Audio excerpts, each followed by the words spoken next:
All right. New study from the Institute for Reforming Government highlights the key challenge for Republicans in the gubernatorial election, really every election that doesn't involve Donald Trump. More than 140,000 voters who backed President Trump in 2024 skipped the 2022 governor's race. IRG worked with another great organization, Citizens for Free Enterprise, and released the findings from in-depth interviews with 17 what I will call only Trump voters. They conducted this through an online qualitative bulletin board by Heart and Mind Strategies. Got to get that plug in there. The research shows these voters are not apathetic. They are not opposed to Republican ideas. They don't hate the Republican Party. They simply don't see how decisions made in Madison affect their daily lives. The report concludes these voters associate economic solutions with Washington, not Madison. Most voters in this segment believe federal policy drives their economic reality. Wow. That is actually revelatory stuff. I'm serious. I know that sounded like how I usually do deadpan, facetious, sarcastic comments. A lot of people truly don't see, because they don't follow state politics like you or I do, they don't see that anything coming out of Madison actually impacts them. They see stuff coming out of Washington because they watch Fox News or Newsmax. They, listen to Clay and Buck. They listen to conservative podcasts, and they're constantly inundated with information about federal government. So they see, okay, the Biden open border let 20 million illegals into this country, and now we have people like Sheridan Gorman who are killed by illegal aliens who got into the country because of Biden. They literally don't see, okay, it's the sanctuary city and sanctuary state policies of Illinois and of Chicago that are actually allowing the illegal alien killer, Jose Medina, to get out of jail. He literally got a get out of jail free card after a shoplifting arrest. Never contact ICE because of sanctuary city policies, and he's free and able to kill Sheridan Gorman. Participants in this survey represented a cross-section of the state. Rural, suburban, and urban voters. They were Republicans and independents alike. So people who call themselves members of the GOP, people who are just conservative or Trump-leaning independents. Many cited the overwhelming national focus on the presidential race as the reason state contests feel distant. One rural Republican said, "There's so much kind of hype and news and social media around the presidential race that it's just significantly more than the governor's races." About 10 of 17 of these people sat out the 2022 race because they felt uninformed about candidates and issues. Negative campaign ads only deepened the disconnect, they reported. When researchers showed concrete examples of how state policies influence taxes, schools, and the cost of living, participants' interest in future elections rose sharply, often within the same session. Cost of living, of course, dominant concern amongst these voters. Whether it's described as inflation, housing, taxes, or the broader economy, it all comes down to things are just way more expensive thanks to Bidenomics than they were pre-2020, 2021. A suburban Trump voter said this, "I just don't really know what the effects are that I feel on a state level. Maybe if I paid more attention, I would know what impacts I felt for the year that my state elections were responsible for." Now, it's easy to laugh at this and say, oh, yeah, they're just so ignorant, they have no idea. Well, it makes sense. right? And this is a big reason, by the way, that we launched the Heartland Post, to provide this information, to explain to these people, hey, Governor Evers used his partial veto power to essentially raise property taxes for the next 400 years. That's the reason your property taxes rose by the single biggest one-year amount in the past 3 decades. Another participant said clear information would make the difference. I would 100% vote in the next election if I could easily read information on the policies that each candidate plans to roll out and exactly how it would impact my day-to-day life. A suburban independent offered that view as well. An urban Republican added that the discussions opened his eyes. I never thought twice about who actually has more control over ideas close to home, especially when it comes to schools and law enforcement. Again, easy to make fun, easy to sort of bang your head against the table and say, wow, these people are idiots. But it makes sense, doesn't it? Does the local news, the Channel 4 news, I'm just picking one at random. I actually think today's TMJ4 is pretty good. Does it give you comprehensive information about candidates and what they stand for? No. Local TV news can probably be broadly broken up into 4 or 5 main categories of news. 1, crime. Crime is a huge focus of local news. What's the old mantra? If it bleeds, it leads. 2, community happenings, right? Like there was a big craft fair, right? I know they're not reporting on craft fairs. Yeah, right. The Labor Day parade. Cesar Chavez Day. Oh, whoops, that one's not happening. 3rd category, happy talk, kickers, or feel-good stories. We all like feel-good stories. I do the unsung hero of the day to try to highlight this stuff. It's a good way to end an hour of broadcasting. And then sports. There is a hyper-focus on the local sports team. Green Bay Packers playoffs, man.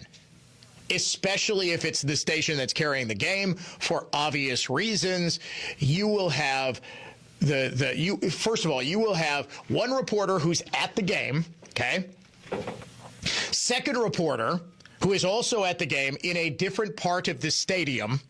Third reporter who is at a Packers bar somewhere in Wisconsin. If it's a road game, they will find a Packers bar somewhere in the city that the Packers are playing in, and they will talk to random drunks about the Packers game.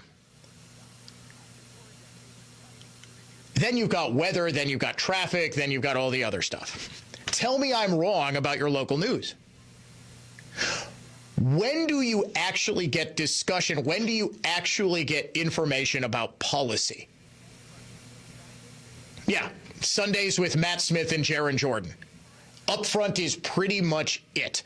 And other than nerds like me who record it on YouTube TV, ain't a whole lot of people who are watching this stuff. Again, this is why I do what I do, and I focus so much on state issues as opposed to national stuff. Look, folks, I obviously am covering. If the biggest story of the day is a national story, I'm covering it.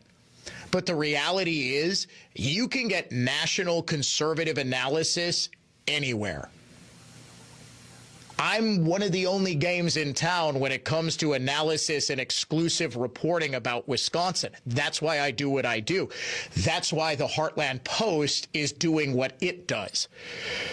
CJ Safer, CEO of the Institute for Reforming Government, said these numbers are absolutely significant enough to decide statewide races.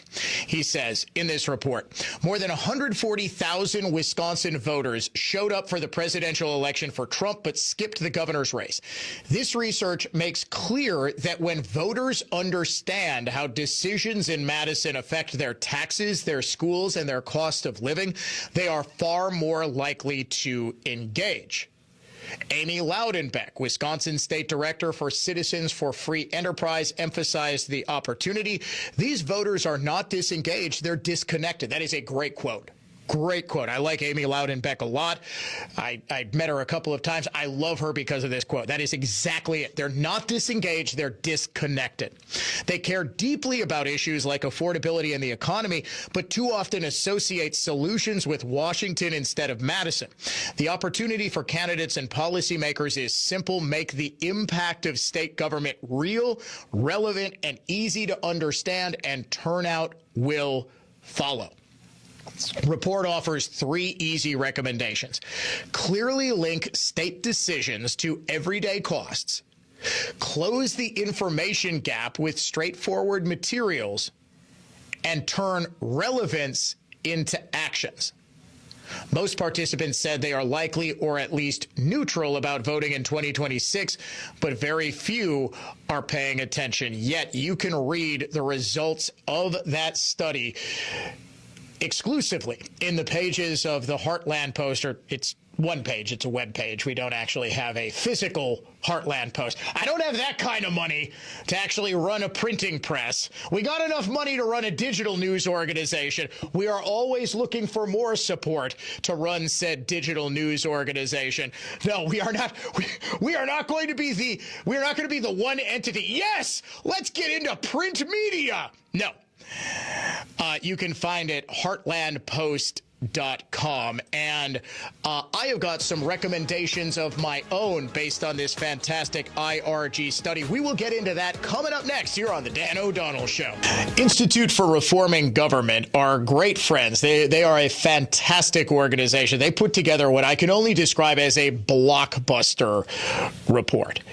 And I don't say that often, folks. I really don't. I say this with no hyperbole. When they put this out, I was actually shocked. It just came out today. You can read about it exclusively at heartlandpost.com, our brand new web venture. It is shocking in how simple it is. We have been wringing our hands about the so-called only Trump vote. The people who vote for Trump and then just sort of disappear for 4 years. What do? How do we reach them? Well, IRG actually talked to them. There are 140,000 of them, by the way, who did not vote in 2022, but voted for Trump in 2024. You get all 140,000. You get 40,000 of that 140,000 to vote in 2026. You win, and you probably win pretty easily. I have long believed that Democrats have probably in this state maxed out the number of voters that they can manufacture. No, I'm kidding. There's no limit to the number of voters that Democrats can manufacture. But the number of voters that are currently casting their ballots for Democrats in off-year elections like the one that's coming up in less than 2 weeks, they have just juiced turnout to near 100% levels. Republicans are nowhere near that. Imagine if we were. We'd dominate this state. But we have got a whole lot of people who, according to the IRG, don't believe that what happens in Madison really affects them. I actually wrote a column for Heartland Post on this exact phenomenon. I was actually in the process of tweeting it before the commercial ended, so I'm going to put that up during the next commercial break. Basically, the gist of it is Wisconsin Republicans have a golden opportunity to win the gubernatorial race next year, and 140,000 good reasons to seize that opportunity right now. These voters, these 140,000, they're not anti-Republican. They don't hate the GOP. That was the presumption that a lot of people, they love Trump, but they hate the GOP. That's not the case. What this IRG report says is they just don't think that state elections matter. They consume an insane amount of coverage about national politics, international politics, the Iran war, Operation Epic Fury, and so forth. They are very knowledgeable about the Save America Act, but they have no idea that Governor Evers used his partial veto authority in a grossly abusive and unconstitutional manner to jack up their property taxes by allowing for $325 per pupil per year increases for their local school board for the next 4 centuries. State Supreme Court, controlled by liberals, gives that its stamp of approval, even though, again, it's grossly abusive and grossly unconstitutional. The very next year, the very first property tax levy that's done, first property tax bills done after the Supreme Court allowed the 400-year veto to take effect, we have the highest year-over-year property tax increases in 30 years. You think that's a coincidence? It's not. But people have to be told that. You know damn well the Milwaukee Journal-Sentinel, the Wisconsin State Journal, and the nightly newscasts are not going to be reporting on that. That's why it's incumbent on Tom Tiffany, who's our presumptive gubernatorial nominee. It is incumbent on, frankly, people like me who have a big platform, I dare say the biggest platform in conservatism in Wisconsin right now. And we have a brand new platform, the Heartland Post. It is incumbent upon all of us to get that message out there, the Wisconsin GOP as well, to find these people, to tell them exactly why their property taxes are going up, exactly why their utility bills are going up. Here's another one. Governor Evers, his commissioners on the Public Service Commission, or PSC, they're the ones who determine whether the utilities, they have government-backed monopolies in given areas of the state, because we can't have a whole bunch of power companies competing with one another. It just, the infrastructure is not there. It's just not feasible. So we have legal monopolies. But in exchange for that, these monopolies, these utility companies need to go to the PSC in order to hike rates. They have to ask the government, the Public Service Commission, to allow them to do so. It sounds reasonable, right? Would you believe that under Governor Walker's PSC commission, in 8 years, PSC commissioners appointed by Governor Walker approved $300 million in rate hikes? In 7 years under Evers, $2.2 billion in rate hikes, 7 times more. And 71% of the time the utilities would ask for a rate hike, Evers PSC commissioners would approve it. Just 20% of the time that utility companies would ask for rate hikes, Walker's PSC would approve it. That's why your utility bill, that's why your electricity bill, that's why your heating bill skyrocketed this winter. We've got the local media out there telling, well, it was a cold winter. Duh. Every winter is cold. We live in Wisconsin. We have like one of the coldest climates in the entire country. It was super expensive this year because Governor Evers' PSC just approved a whole ton of rate hikes. They allowed your utility bill to go up. They said it is perfectly fine for the utility companies who, remember, these are the same libs who claim to hate utility companies, who claim to hate monopolies, who claim to hate big business, who claim to hate capitalism, except when the utility companies are under their control. And, oh, by the way, they're all being run by the same lefties who are going directly from the PSC right into cushy jobs with the utility. Just look at one of Governor Evers' most recent PSC commissioners, the former chair of the PSC, who went right to the leadership role of a Wisconsin utility company and is going to be making millions and millions and millions of dollars from it. You explain to people that? They're going to run to vote for Tom Tiffany. You explain that Francesca Hong is a radical leftist who literally just put out a hooker's bill of rights. She wants to legalize prostitution. This is a woman who constantly is saying abolish ICE, who believes in the most radical stuff imaginable. Imagine what she would do to your property tax bill. Imagine what she would do to state income taxes, especially if she's got a Democrat state legislature and a Democrat-controlled Wisconsin Supreme Court behind her. We'd instantly go to one of the highest tax states in the entire country. There was just a report issued about a week or so ago. We focused on it on the Dan O'Donnell Show and also on the Heartland Post.